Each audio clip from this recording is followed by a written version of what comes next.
Good evening, guys. So, ఈరోజు 28th March యొక్క current affairs discuss చేద్దాం. The first MCQ of today is regarding the investment facilitation for development assistance అనే ఒక agreement అనేది చేసుకున్నారనమాట. So WTO ministerial conference జరుగుతుంది already. So మనకు 13th WTO conference. So 13th WTO conference అబుదాబిలో జరుగుతుంది.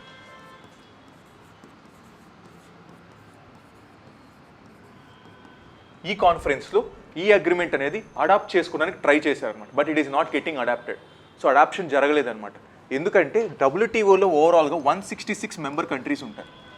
166లో ఓన్లీ 120 కంట్రీస్ మాత్రమే ఈ అగ్రిమెంట్కి అగ్రీ చేశాయి అండ్ రిమైనింగ్ కంట్రీస్ అగ్రీ చేయలేదన్నమాట. WTOలో ఏదైనా అగ్రిమెంట్ కన్ఫర్మ్ చేయాలంటే కాన్సెన్సస్ ద్వారానే అప్లై చేయాలన్నమాట. నాట్ లైక్ మెజారిటీ, అంటే అందరూ యాక్సెప్ట్ చేయాలి. ఒక్కరు యాక్సెప్ట్ చేయనా అగ్రిమెంట్ ఆగిపోతుంది. సో ఇప్పుడు 166 కంట్రీలో ఓన్లీ 120 అగ్రీ చేశాయి, మిగిలిన వాళ్ళు అగ్రీ చేయలేదన్నమాట. అందుకని అడాప్షన్ చేయలేదన్నమాట అగ్రిమెంట్. సో కానీ ఈ 120 కంట్రీస్ మళ్ళీ సపరేట్గా వచ్చి they can form a pluralistic agreement. అంటే ఈ 120 కంట్రీస్కి అప్లై అవుతుంది అగ్రిమెంట్. ఆ 120 కంట్రీస్ వచ్చి మాత్రమే అప్లై చేసుకోగలరు అగ్రిమెంట్. సో ఆ 120 కంట్రీస్ బయటకు వచ్చి ఒక ప్లూరలిస్టిక్ అగ్రిమెంట్ చేసుకున్నారు. Pluralistic agreement. ఇప్పుడు ప్లూరల్ అంటే ఏంటి? 2 or more థింగ్స్ ప్లూరల్ అంటాం. అంటే 2 or more కంట్రీస్ కలిసి ఒక అగ్రిమెంట్ చేసుకుంటాయి, ప్లూరలిస్టిక్ అగ్రిమెంట్. సో ఆ ప్లూరలిస్టిక్లో 120 ఉన్నాయి. సో ఈ 120లో ఇండియా లేదు. So India didn't accept this agreement. India accept చేయలేదు అగ్రిమెంట్. ఎందుకు యాక్సెప్ట్ చేయలేదంటే ఓన్లీ 2 రీజన్స్ చెప్పింది ఇండియా. అంటే ఇన్వెస్టర్స్ మన దగ్గరికి రావాలంటే, పేరులోనే ఉంది ఇన్వెస్టర్స్ అగ్రిమెంట్ ఇది. ఇన్వెస్టర్స్ మన దగ్గరికి రావాలంటే ఏంటి? మన దగ్గర మంచి లాస్ ఉండాలి, మనం అన్నీ ప్రొటెక్ట్ చేయగలగాలి, వాళ్ళు ఏదైనా అసెట్స్ క్రియేట్ చేస్తే అన్నీ మనం చూసుకోగలగాలి, మన FDI నామ్స్ ప్రాపర్గా ఉండాలి. అప్పుడే హ్యాపీగా వాళ్ళు రాగలరు. ఇక్కడ ఏంటంటే మీరెవరు మమ్మల్ని డిక్టేట్ చేయడానికి, మేము ఏ FDI నామ్స్ పెట్టాలి, మార్కెట్ యాక్సెస్ ఎలా ఇవ్వాలి, ఇన్వెస్టర్ స్టేట్ డిస్ప్యూట్ మెకానిజం ఎలా చేయాలి, ఏంటి అని గ్లోబల్గా ఎలా డిక్టేట్ చేస్తారు? ఇండివిజువల్ కంట్రీ బేస్డ్ ఉంటాయి కదా. ఇప్పుడు నేను FDI యాక్సెప్ట్ చేయొచ్చు కొన్ని గూడ్స్లో యాక్సెప్ట్ చేయకపోవచ్చు, ఎందుకంటే అది నా సొంత సావర్నిటీ పైన ఉంటుందన్నమాట. సో ఈ వీళ్ళెవరు డిక్టేట్ చేయడానికి that this should be happen, this should not happen అని చెప్పేసి ఇండియా యాక్సెప్ట్ చేయట్లేదు అనమాట ఈ అగ్రిమెంట్ అనమాట. So that's why it is a news. So now we'll understand the question.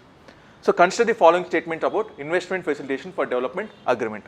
IFDA aims to improve the international business climate and make it easier for investors in all sectors to conduct business. Obviously అందుకే తీసుకొచ్చారనమాట. Then in 2017 a group of developing and least developed member countries including India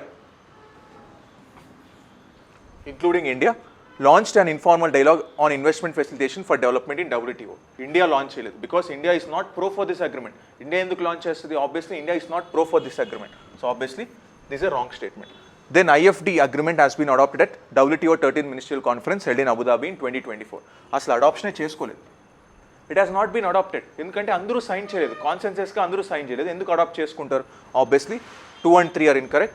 Only one statement is correct here. Now we look at the next question. Next question is regarding the temperatures. So temperatures. So మనకు రెగ్యులర్గా ఇందులో కానీ దీంట్లో కానీ data mention చేస్తూ ఉంటారు. అంటే temperatures ఎలా పెరుగుతున్నాయి, జనవరి మంత్ టెంపరేచర్స్ ఎలా ఉన్నాయి, ఫిబ్రవరి మంత్ కరెంట్ టెంపరేచర్స్ ఎలా ఉన్నాయి, ఇవన్నీ చెప్తూ ఉంటారనమాట. అది ఎలా కంపేర్ చేస్తారు? ఆ టెంపరేచర్స్ ఒక 50 years యావరేజో, 100 years యావరేజో, లేదా లాస్ట్ ఇయర్ ఎలా ఉన్నాయి, దానికి ముందు ఇయర్ ఎలా ఉన్నాయి, ఇవన్నీ కంపారిజన్ చేస్తారు. ఇయర్ చూస్తే కంపారిజన్లో జనవరి మంత్ వచ్చిన టెంపరేచర్ ఓవరాల్గా ఇప్పటి వరకు మనం తీసుకున్న టెంపరేచర్లో హైయెస్ట్. ఫిబ్రవరి మంత్ వచ్చిన టెంపరేచర్ ఓవరాల్గా మన దగ్గర ఇప్పటి వరకు ఉన్న డేటా అన్నిట్లో హైయెస్ట్ అనమాట. అంటే వార్మెస్ట్ టెంపరేచర్స్, హాటెస్ట్ టెంపరేచర్స్ ఫిబ్రవరిలో అండ్ జనవరిలో ఉన్నాయన్నమాట. So that's what it has been claim. అందుకని న్యూస్లోకి వచ్చింది. ఇప్పుడు నేను హాటెస్ట్ కానీ లేకపోతే కోల్డెస్ట్ మంత్ కానీ అనాలి అంటే ఏమేమి చూస్తాను? ఒక యావరేజ్ చూస్తాను అనమాట. ఫర్ ఎగ్జాంపుల్ లాస్ట్ ఇయర్ 2018 తీసుకున్నాం. 2018 జనవరిలో ఎంత ఉంది, ఇప్పుడు 2019లో ఎంత ఉంది, 2020లో ఎంత ఉంది, ఇలా యావరేజెస్ తీసుకుంటూ వస్తాను అనమాట. తీసుకొని 2024కి ఒక యావరేజ్ తీస్తా. వీటితో పోలిసి ఇది ఎక్కువ ఉందనుకో, ఆటోమేటిక్గా ఎక్కువ అయిందని అర్థం, నాకు వార్మెస్ట్ ఇయర్ అయిందని అర్థం. అలాగే ఇది జనరల్గా మనం చేసేది యావరేజెస్, మంత్లీ యావరేజెస్ లేదా యాన్యువల్ యావరేజ్ టెంపరేచర్ చేస్తాం. అదే రోజు యావరేజ్ తీస్తే దాన్నే డయానల్ టెంపరేచర్స్ అంటాం. డయానల్ రేంజ్ ఆఫ్, అంటే రోజు తీసుకుంటా నేను. ఈరోజు పొద్దున్న టెంపరేచర్ ఎంత ఉంది, ఈరోజు మ్యాక్సిమం టెంపరేచర్ ఎప్పుడు వచ్చింది, మినిమం టెంపరేచర్ ఎప్పుడు వచ్చింది. డయానల్ అంటే మార్నింగ్ నైట్ ఒక 2 టెంపరేచర్స్ తీసుకుంటాను అనమాట. తీసుకొని డయానల్ రేంజ్ ఆఫ్ టెంపరేచర్ తీసుకుంటాను. మ్యాక్సిమం ఎంత వచ్చింది, మినిమం ఎంత వచ్చింది, అలా చేస్తే డయానల్ రేంజ్ ఆఫ్ టెంపరేచర్ ఉంటుంది. ఇప్పుడు డయానల్ రేంజ్ ఆఫ్ టెంపరేచర్ ఈ రోజుకి సంబంధించిన టెంపరేచర్ ఎక్కువ వేరియేషన్స్ ఉండొచ్చు. ఫర్ ఎగ్జాంపుల్ నేను లాస్ట్ ఇయర్ డేటా చూసి ఇయర్ ఒక ఫర్ ఎగ్జాంపుల్ ఈరోజు నాకు 24 degrees వస్తుందని అనుకున్నాను అనుకో, కానీ అంత రాదు, 25 రావచ్చు, 26 రావచ్చు. అంటే డే వేరియేషన్ చాలా ఫ్యాక్టర్స్ పైన డిపెండ్ అయి ఉంటుంది, నాట్ ఓన్లీ యావరేజెస్ పైన కాదు. ఈరోజు ఏమన్నా ఉండొచ్చు, ప్రెషర్ ఎక్కువ వచ్చుండొచ్చు, విండ్ ఎక్కువ వచ్చుండొచ్చు, లేకపోతే టెంపరేచర్ ఎక్కువ వచ్చుండొచ్చు. అంటే డైలీ వేరియేషన్ డిఫర్ అవుతూ ఉంటుంది అనమాట. డైలీ వేరియేషన్ కన్ఫామ్గా ఈరోజు ఇదే టెంపరేచర్ ఉంటుందని నేను చెప్పలేను. అందుకే డయానల్ రేంజ్ అనేది ఎప్పుడు డిఫర్ అవుతూనే ఉంటుంది. ఈరోజు ఇలాగే ఉంటుంది, ఈరోజు ఈ మ్యాక్సిమం వస్తుంది, ఈ మినిమం వస్తుందని నేను చెప్పలేను అనమాట. అలా వేరియేషన్స్ వస్తూనే ఉంటాయి. సో ఇప్పుడు మనం ఈ టెంపరేచర్స్ అర్థం చేసుకోవాలి అంటే ఒకటి అర్థం చేసుకోవాల్సింది ఏంటంటే మనకు సన్ ఉంటుంది అండ్ మనకు ఎర్త్ ఉంటుంది. సో సన్ నుంచి డైరెక్ట్గా ఇన్కమింగ్ సోలార్ రేడియేషన్ అంటాం.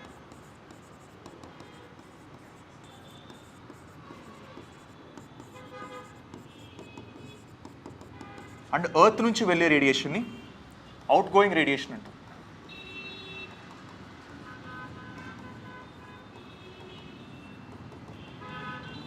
జనరల్గా హీట్ బడ్జెట్ అనేది బ్యాలెన్స్లో ఉండాలి అంటే ఇది కానీ 100 units వస్తే ఇక్కడ నుంచి వెళ్ళేది కూడా 100 unitsే వెళ్ళాలి. అప్పుడు నాకు హీట్ బడ్జెట్ బ్యాలెన్స్లో ఉన్నట్టు టెంపరేచర్స్ రైజ్ అవ్వు, టెంపరేచర్స్ మైనస్ అవ్వు. హీట్ బడ్జెట్ బ్యాలెన్స్లో లేదు అంటే ఏంటి? సో ఇక్కడ నుంచి వెళ్ళే టెంపరేచర్స్కి ఏదో ఆపుతుంది, something is stopping it, something is acting as a lid, ఒక లిడ్ లాగా యాక్ట్ అయ్యి ఇక్కడ నుంచి వెళ్ళే టెంపరేచర్ని మళ్ళీ రిఫ్లెక్ట్ చేస్తుంది. అటువంటి లిడ్ లాగా యాక్ట్ చేసే ఎలిమెంట్సే గ్రీన్ హౌస్ గ్యాసెస్. ఈ గ్రీన్ హౌస్ గ్యాసెస్ లిడ్ లాగా యాక్ట్ అయ్యి ఆ టెంపరేచర్ అక్కడి నుంచి వెళ్ళే రేడియేషన్ మళ్ళీ కిందకే తీసుకొస్తుంది. అందుకే టెంపరేచర్ సడన్గా ఇంక్రీజ్ అవుతుంది నాకు. ఎందుకంటే మామూలుగా వెళ్ళిపోవాలి 100 units, కానీ 50 units మళ్ళీ కిందకే వస్తున్నాయి. ఆటోమేటిక్గా టెంపరేచర్ ఇంక్రీజ్ అవుతుంది. ఎందుకంటే దీని కెపాసిటీ ఫర్ ఎగ్జాంపుల్ ఈ కెపాసిటీ ఓన్లీ 50 తీసుకోగలదు. ఎర్త్ అబ్జార్ప్షన్ కెపాసిటీ 50 ఉంది, కానీ ఇంకా ఎక్స్ట్రా 50 వస్తుంది. ఎక్స్ట్రా 50 వస్తే ఆటోమేటిక్గా టెంపరేచర్స్ పెరుగుతాయి నాకు. So that's how things happen. అలా థింగ్స్ అనేది వస్తూ ఉంటాయి అన్నమాట. Now will look at the statements. The temperature a person experiences where he or she lives can fluctuate significantly by many degrees within a day. ఒక డేలో చాలా parameters act అవుతాయి కాబట్టి పెరగచ్చు, తగ్గచ్చు, ఏదైనా జరగచ్చు, వేరియేషన్స్ ఎక్కువ ఉంటాయి. The amount of energy radiated by earth is closely tied to the chemical composition of the atmosphere. So ఈ కెమికల్ కాంపోజిషన్ ఎందుకు అన్నాను? గ్రీన్ హౌస్ గ్యాసెస్లో చాలా గ్యాసెస్ ఉంటాయి. ఆ గ్యాస్లో డిఫరెంట్ కెమికల్స్ ఉంటాయి. ఇప్పుడు CO2 కానీ లైక్ మీథేన్ కానీ ఇవన్నీ గ్రీన్ హౌస్ గ్యాసెస్ అంటాం. సో వాటిల్లో కెమికల్ కాంపోజిషన్స్ వల్లే నాకు ఎంత రేడియేషన్ అబ్జార్బ్ అవుతుంది, ఎంత రేడియేషన్ ఎమిట్ అవుతుంది అనేది తెలుస్తుంది అనమాట. This is also right statement. కానీ పైన దానికి కింద దానికి సంబంధం లేదు. So these two are not related, these two are separate statements. అంటే అది ఒక రీజన్ వల్ల అక్కర్ అవుతుంది, ఇది ఒక రీజన్ వల్ల అక్కర్ అవుతుంది. సో ఆటోమేటిక్గా B is the right one. And both are correct, but statement 2 is not explanation of statement 1.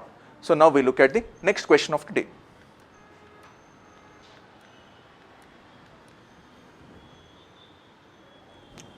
The Food Waste Index Report 2024 is published by. So Food Waste Index Report ever istaru anedi question lo adigaru annamata. The Food Waste Index is given by the UNEP, United Nations Environment Program anedi istundi annamata. So ఇది ఇచ్చిన రిపోర్ట్లో ఇది 2021 నుంచి report ఇస్తుంది. This not the first report, 2021 నుంచి report ఇస్తుంది అనమాట. Food ఎంత వేస్ట్ అవుతుంది. ఇయర్ డేటా చూస్తే 1/3 of the food in the world is getting wasted. 1/3 of the food waste అయిపోతుందంట వరల్డ్లో. అది కానీ వాల్యూ విధంగా చూస్తే $1 trillion. $1 trillion worth of food is getting wasted every year. ప్రతి ఇయర్ అంత వేస్ట్ అవుతుందంట ఫుడ్ అనేది. అంటే 1/3 మనం ఓన్లీ 2/3 మాత్రమే మన దగ్గరకు వస్తుంది, మిగిలిన 1/3 వేస్ట్ అయిపోతుంది. సో కానీ మనం ఇంకొక చోట ఎలా చూస్తున్నాం, ది అదర్ వే అరౌండ్ ఏంటి, చాలామంది హంగర్తో చచ్చిపోతున్నారు, కానీ ఫుడ్ ఏమో వేస్ట్ చేస్తున్నాం. సో రెండు విధాలుగా ఫుడ్ ఏమో ఎక్కువ ఉంది, వేస్ట్ అయిపోతుంది, కానీ అందాల్సిన వాళ్ళకి అందట్లేదు. సో ఒక పక్క నాకు సివియర్ హంగర్ ఉంది, ఒక పక్క ఫుడ్ ఏమో వేస్ట్ అయిపోతుంది. దీన్ని కానీ పర్ఫెక్ట్గా ఛానలైజ్ చేయగలిగితే you can reduce the hunger deaths around the world. అవి చేయొచ్చు అనమాట. సో ఫుడ్ వేస్ట్ ఇండెక్స్ ఇది ఇస్తుంది. There is an other index called food loss index. So రెండింటికి ఎప్పుడు యూపీఎస్సీ కన్ఫ్యూజ్ చేస్తుంది. Food waste index obviously UNEP ఇచ్చింది. సో మనం ఇండెక్స్ ఫుడ్కి సంబంధించి ఏదైనా FAO అనుకుంటాం, but it is not food and agriculture organization. So UNEP food waste index ఇచ్చింది, ఫుడ్ లాస్ ఇండెక్స్ ఇచ్చింది FAO. Food and agriculture organization food loss index ఇస్తుంది అనమాట. ఈ రెండింటికి డిఫరెన్షియేషన్ తెలియాలి. ఫుడ్ వేస్ట్ ఏమో UNEP, ఫుడ్ లాస్ ఏమో FAO ఇస్తుంది అనమాట. Now we look at the options. The food waste index is published by UNEP is the right option here. Now we look at the next question. Rohingyas. So Rohingyas continuously newsలో ఉన్నారు. So ఈరోజు news ఆర్టికల్లో they have mention about Rohingyas. So Rohingyas అనేవాళ్ళు these are majorly Muslim migrants. So వీళ్ళ starting point ఎక్కడి నుంచి start అయ్యారు వీళ్ళు? So they have started from Myanmar. So మయన్మార్లో ఉండేవాళ్ళు అనమాట వీళ్ళు. సో మయన్మార్లో మేజర్ రిలీజియన్ ఏది డామినేట్ చేస్తుంది? బుద్ధిజం. ఆబ్వియస్లీ బుద్ధిజం ఎక్కువ డామినేట్ చేస్తుంది మయన్మార్లో. సో వీళ్ళేమో ముస్లిమ్స్. ఆబ్వియస్లీ బుద్ధిస్ట్ అనేవాళ్ళు ముస్లిమ్స్ని యాక్సెప్ట్ చేయరు. సో రెండు రిలీజియస్ గ్రూప్స్ ఉన్నాయి ఇక్కడ. అందుకే వీళ్ళని కంటిన్యూస్గా 1983 నుంచి డినై చేస్తున్నారు. సో సిటిజన్షిప్ అనేది వీళ్ళకి డినై చేస్తున్నారు అనమాట 1983 నుంచి. మయన్మార్ ఇవ్వట్లేదు సిటిజన్షిప్. అలాగే 2017 నుంచి వీళ్ళని ప్రాసిక్యూట్ చేస్తున్నారు, అంటే చంపేస్తున్నారు అనమాట. ఒక మాస్ అట్రాసిటీస్ చేస్తున్నారు వీళ్ళపైన. సో అందుకని వీళ్ళు మైగ్రెంట్స్గా బయట కంట్రీస్కి వెళ్ళిపోతున్నారు. సో మేజర్గా వీళ్ళు వెళ్ళింది బంగ్లాదేశ్కి. బంగ్లాదేశ్లో కాక్స్ బజార్ అని ఉంటుంది. ఈ కాక్స్ బజార్ అనే ప్లేస్కి they have been majorly migrating. అక్కడికి వెళ్తున్నారనమాట. అక్కడికి వెళ్ళి తలదాచుకుంటున్నారు, అక్కడికి వెళ్ళి చేస్తున్నారనమాట. సో దీని గురించే యూఎన్లో హ్యూమన్ క్రై నడుస్తుంది, ఆ రోహింగ్యాస్ని తీసుకోవాలా లేదా. ఇప్పుడు మనకి ఇండియాకి దీనికి సంబంధం ఏంటి? ఇండియాలో కూడా చాలామంది మైగ్రెంట్స్ ఉన్నారు. దాంతోపాటు మనం సిటిజన్షిప్ అమెండ్మెంట్ యాక్ట్ తీసుకొచ్చాం, రైట్? ఈ రీసెంట్గా రూల్స్ కూడా తీసుకొచ్చాం సిటిజన్షిప్ అమెండ్మెంట్ యాక్ట్ ఎలా ఇంప్లిమెంట్ చేయాలని. సో సిటిజన్షిప్ అమెండ్మెంట్ యాక్ట్ అసలు ముస్లిమ్స్కి అప్లై అవ్వదు కదా. మనం హిందూకి ఇస్తున్నాం, మిగిలిన అన్ని రిలీజియన్స్కి ఇస్తున్నాం, కానీ మనం ముస్లిమ్స్కి అప్లికబుల్ కాదు. సో ఆబ్వియస్లీ వీళ్ళు ముస్లిమ్స్ కదా, వీళ్ళకి కూడా అప్లికబుల్ కాదు. వీళ్ళు సిటిజన్షిప్ క్లెయిమ్ చేసుకోలేరు. అందుకని న్యూస్లోకి వచ్చింది. So even Rohingyas who are the Muslims can't claim citizenship under citizenship amendment act. So అందుకని న్యూస్లోకి వచ్చింది అనమాట. Now we look at the options. The Rohingyas are Muslim ethnic minority groups who have lived for centuries in Myanmar. This is a right statement. The Rohingyas are not recognized as an official ethnic group and have been denied citizenship in Myanmar, making them the world's largest stateless people. Obviously, this is also correct. So, వాళ్ళే world's largest, వాళ్ళకి ఏ స్టేటు లేదు, వాళ్ళకి ఒక citizenship లేదు. Then, Rohingya refugees are not covered under the CAA 2019. So, ఇది కూడా correct అనమాట. So, obviously, all the three statements are correct here. Now, we look at the next question. So, asteroids. So asteroids గురించి ఈరోజు హిందూలో quiz వచ్చిందనమాట. So what are the asteroids, ఎలా ఉంటాయి ఏంటి అని. సో ఆస్ట్రాయిడ్స్ గురించి డిస్కస్ చేసేటప్పుడు I have discuss these are small rocky objects. అంటే అవి ప్లానెట్స్గా అవ్వాల్సింది, కానీ ప్లానెట్స్గా అవ్వలేకపోయినాయి, ఎందుకంటే ఎయిర్లెస్ మీడియంలో ఫ్రీగా తిరుగుతున్నాయి అనమాట. So majority of the asteroids ఎక్కడ ఉంటాయి? మెజారిటీ ఆఫ్ ది ఆస్ట్రాయిడ్స్ ఎక్కడ ఉంటాయి మనకు? Asteroid belt. ఆ ఆస్ట్రాయిడ్ బెల్ట్ ఏ రెండు ప్లానెట్స్ మధ్యలో ఉంటుంది? Mars and Jupiter. So Mars and Jupiter మధ్యలోనే మనకు మెజారిటీ ఆఫ్ ది ఆస్ట్రాయిడ్స్ ఉంటాయి. మెజారిటీ ఆఫ్ ది ఆస్ట్రాయిడ్స్ అనేది ఆస్ట్రాయిడ్ బెల్ట్లో which is in between Mars and Jupiter మధ్యలో ఉంటాయి అన్నమాట. సో ఈ రెండింటి మధ్యలోనే చాలా ఆస్ట్రాయిడ్స్ ఉంటాయి. And overall asteroids mass calculate చేస్తే, అంటే నేను ఇప్పటి వరకు చూస్తే 1.35 lakh ఆస్ట్రాయిడ్స్ ఉన్నాయని కనుక్కున్నాను ఇప్పటి వరకు. దీని అన్నిటి మాస్ క్యాలిక్యులేట్ చూస్తే మన మూన్ అంత మాస్ కూడా లేవు. It is half of the moon mass ఇప్పటికీ, ఈ మాస్ అంతా కలిపినా సరే. అంటే అంత వెయిట్ ఉన్న ఆబ్జెక్ట్స్ కాదు ఇవి. These are smaller rocky objects అనమాట, అంత వెయిట్ లేవు. సో అందుకనే ఫస్ట్ 1801లో సిరీస్ అనే ఆస్ట్రాయిడ్ని ఫస్ట్ కనుక్కున్నారనమాట. Ceres is the largest asteroid among all the asteroids. ఉన్న ఆస్ట్రాయిడ్స్లో కల్లా పెద్దది అండ్ లార్జెస్ట్ అనమాట. సో ఇది ఆస్ట్రాయిడ్ బెల్ట్లోనే ఉంటుంది మనకు, largest asteroid. So and all ఆస్ట్రాయిడ్స్కు హాఫ్ ఆఫ్ ద వెయిట్ ఇదే ఉంటుంది. అన్ని ఆస్ట్రాయిడ్స్కి మాస్ తీస్తే హాఫ్ ఆఫ్ ద వెయిట్ వీటికి సిరీస్ ఆస్ట్రాయిడ్కే ఉంటుంది అనమాట. So that is the thing. So then second వచ్చిందే పల్లాస్. పల్లాస్ అనే ఆస్ట్రాయిడ్ ఉందన్నమాట సెకండ్.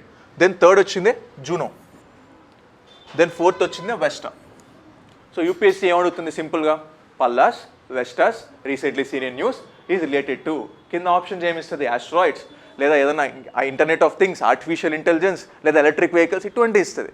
సో మనం ఏంటి సిరీస్ గురించి చదువుంటాం, మిగిలినవి చదువుంటాం. పల్లాసు, వెస్టా, ఓ పల్లాసా, పల్లవాసా ఉండొచ్చు, సో వెస్టాసా ఏదో సంబంధించి ఉండొచ్చు. సో అని మనం అది అనుకుంటాం.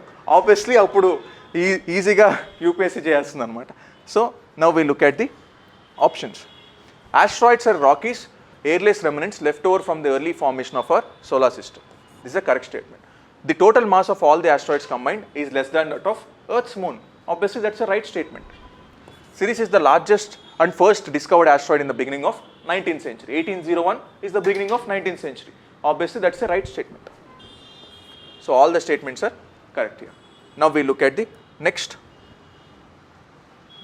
statement, tuberculosis.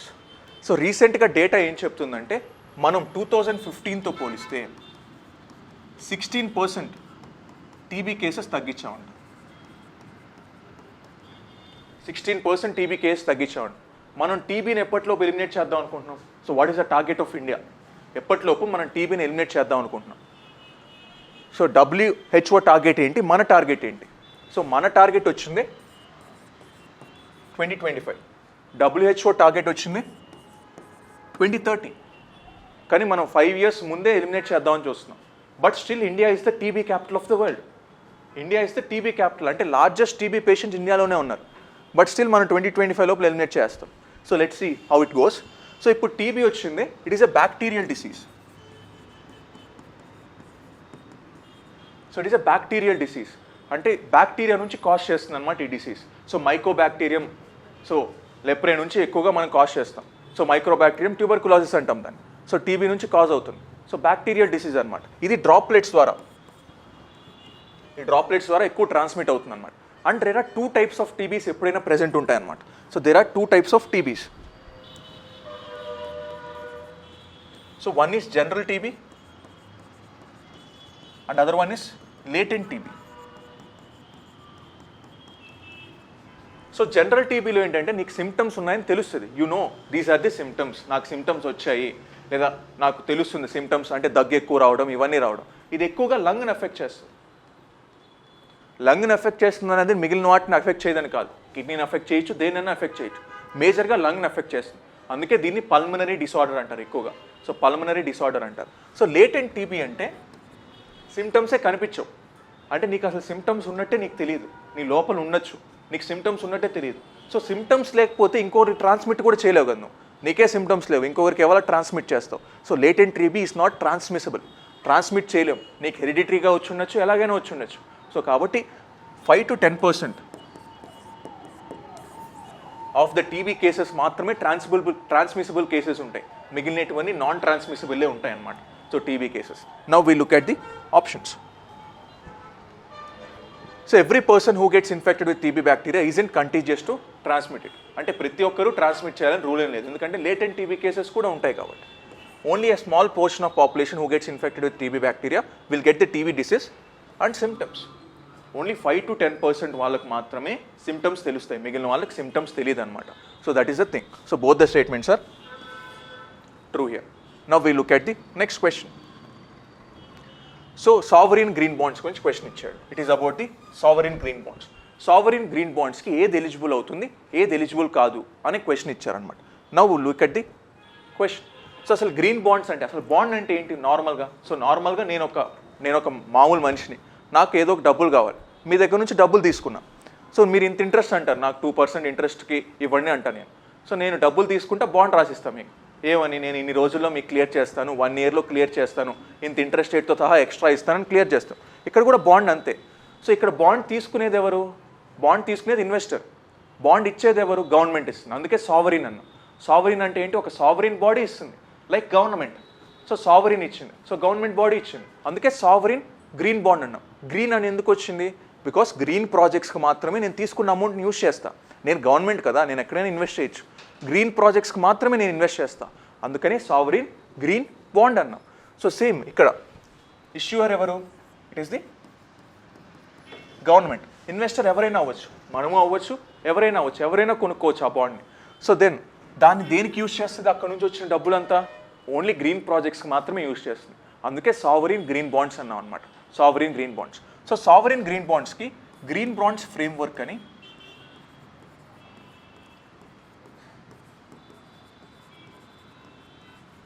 ఇండియా తీసుకొచ్చింది అనమాట, గ్రీన్ బాండ్ ఫ్రేమ్వర్క్.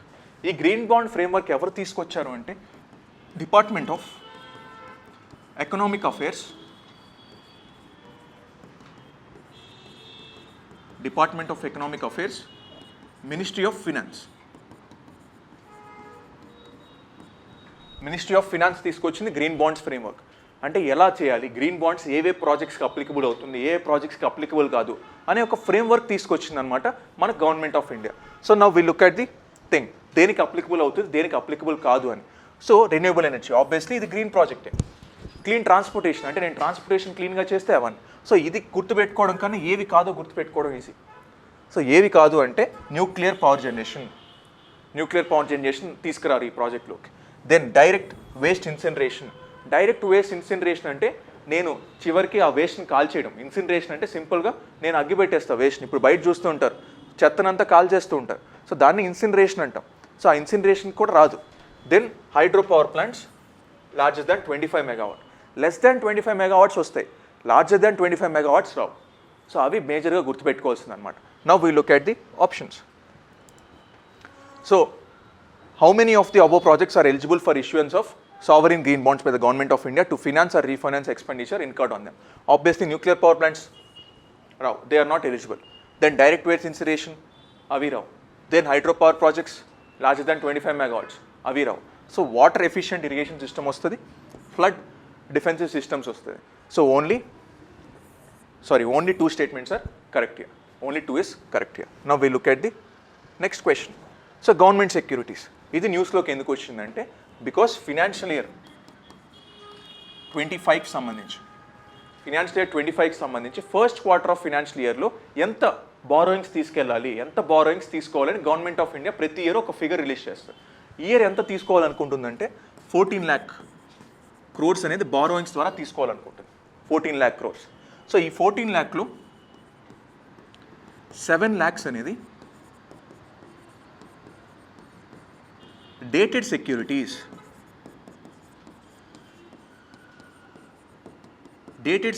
ద్వారా లోన్స్ తీసుకోవాలనుకుంటుంది అనమాట government of India.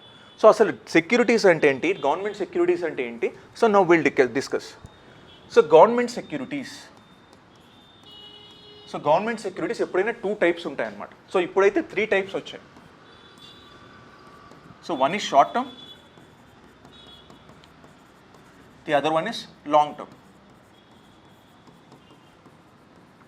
So short term వచ్చింది less than 1 year, long term వచ్చింది గ్రేటర్ దాన్ 1 year. సో షార్ట్ టర్మ్లో we have other 2 things. Cash management bills అంటాం, cash management bills. Second one is T bills అంటే treasury bills అంటాం అన్నమాట. Then long టర్మ్కి వచ్చేసరికి డేటెడ్ సెక్యూరిటీస్ అంటాం.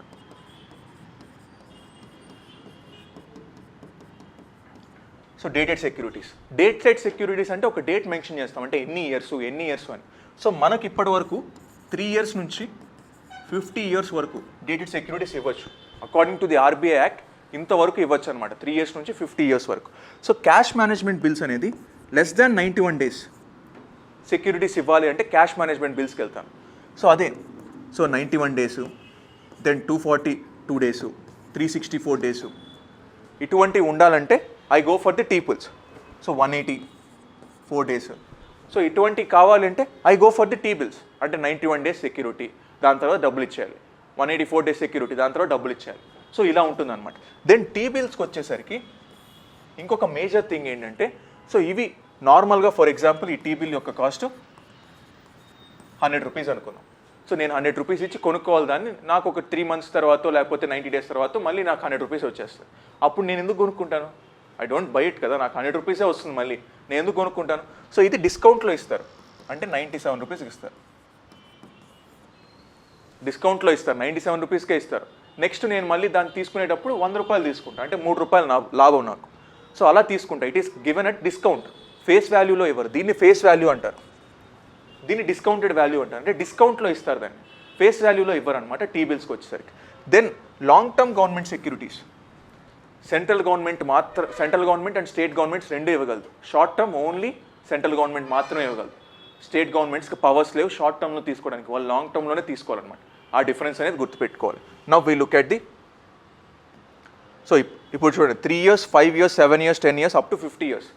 సో ఇలా లాంగ్ టర్మ్లో తీసుకోవాలని అమౌంట్ ఎంతెంత తీసుకోవాలో చెప్పింది అనమాట గవర్నమెంట్ ఆఫ్ ఇండియా. అందుకని న్యూస్లోకి వచ్చింది. So regarding government securities in India, the state government issues only long term securities, whereas central government issues both short term and long term securities. This is a right statement. Treasury bills or T-bills are short term debt instruments issued by the government of India at zero coupon securities and pay no interest to the holder. Zero coupon అంటే interest rate ఇవ్వరాలి, డిస్కౌంట్లో ఇస్తున్నారు. Zero coupon అంటే zero interest rate అన్నట్టు. Interest rate ఏమి ఇవ్వట్లా, ఇచ్చేదే డిస్కౌంట్లో ఇస్తున్నారు. మిగిలిన అమౌంట్ నువ్వు తెచ్చేసుకోవచ్చు, extra amount. So that is also right statement. So both the statements are correct here. Now we look at the next question. So Mushk Budji అనేది it is a rice variety which has got GI tag in Jammu and Kashmir. Jammu and కాశ్మీర్లో GI tag వచ్చింది. GI tag వచ్చింది కదా అని చెప్పేసి ఒక 5,000 hectaresలో దీన్ని పండించాలని చూస్తున్నారనమాట Jammu and Kashmir administration. అందుకని న్యూస్లోకి వచ్చింది. Now we look at the it is an indigenous aromatic variety from Kashmir. Kashmir నుంచి indigenous variety. Now we look at the last question of the day. So last question వచ్చింది, Justice Rituraj Awasthi so has been elected as the judicial member of Lokpal. So Lokpal లో judicial member గా act చేస్తున్నారనమాట. Lokpal judicial member.